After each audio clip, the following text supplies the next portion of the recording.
guys, Prowl 1701 here, and today we're going to talk about the original Star Trek series, which I have on Blu-ray right here.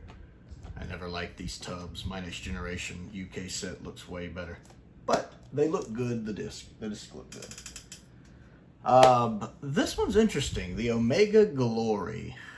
Now, I've been trying to review ones I haven't watched in a while, and I couldn't remember which one the Omega Glory was just by the title. I was like, which one is that one? So I put it on, but it almost immediately I realized which one it was when it mentioned the Exeter. I remembered it was the one with Captain Tracy where they're down on the planet and Captain Tracy has violated the Prime Directive. This one, overall, if you want the short version, it's fine. It has some things the plot does which seem a little, especially with the society there mirroring, well, basically 1960s Earth with, you know, the Yankees and the communists with the Yanks and the Kongs, the Kangs, whatever they're called, the Coms. But it's too parallel with them having an American flag, with them having the Declaration of Independence and the Constitution. It's too much. It's that parallel evolution hits a little too on the nose. It does it a little too hard. If it had done something similar, it would have worked better than it being, like, literally the same.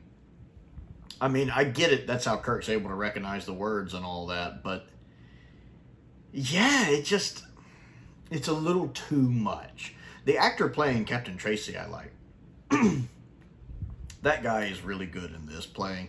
It's so weird. Starfleet back in the original series has this bad problem of Starfleet captains going rogue. Doesn't it? Especially with Constitution class ships, it seems like.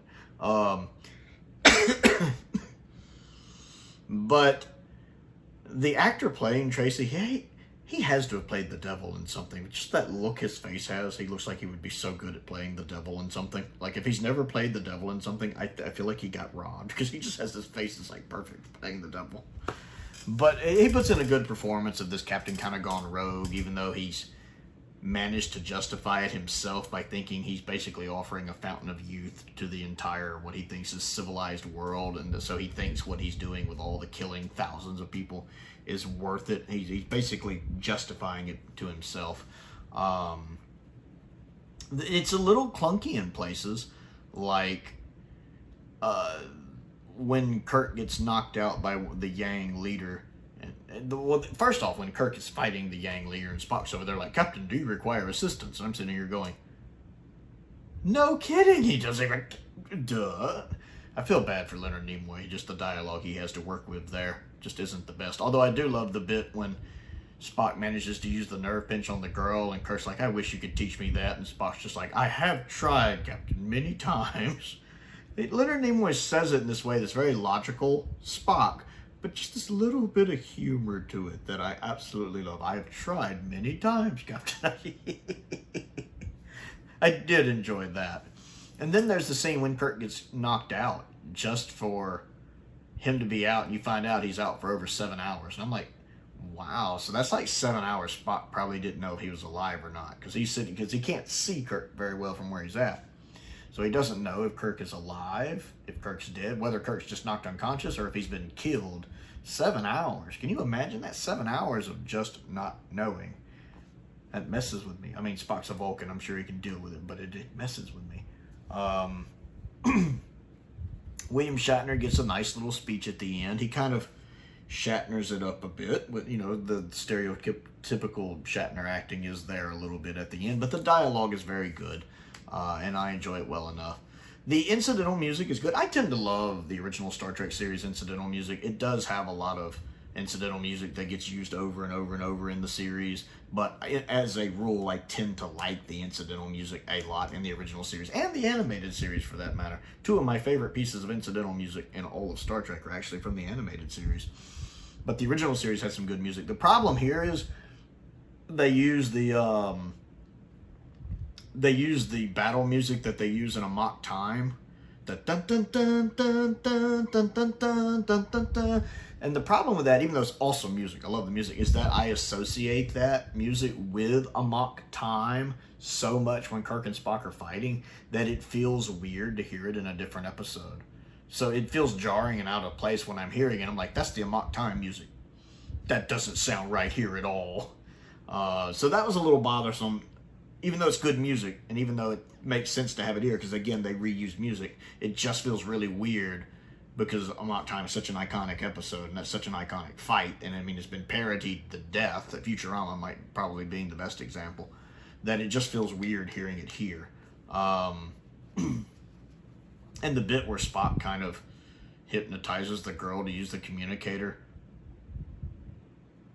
it feels like one of those things where the writers just made Spock able to do that because the plot needed it to happen.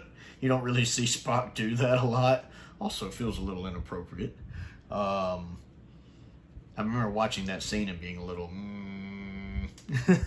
with that. And so the episode is fine. It's not great. It's not bad. It's one of those you go back and rewatch every now and then. There's plenty of episodes in the original series that are better. There's several episodes in the original series that are worse, including Spock's brain. But it's nice to revisit every now and then. It hits the nose a little too on the head with the similarities to the 1960s things going on between the U.S. and the Soviet Union. And every time it has the little American thing, dun, dun, dun, dun, dun, dun, dun, it does that. Like, if it had done it once, I'd been fine, but it does like 2 or 3 times, and I just got a little annoying, to be honest. And I'm saying that as an American, it still get a little annoying. So, So the Omega Glory, what do you think of it? Comment down below and let's talk about it. Don't forget to click the like button and the subscribe button as well. I also, of course, do lots of Doctor Who reviews if you enjoy Doctor Who content.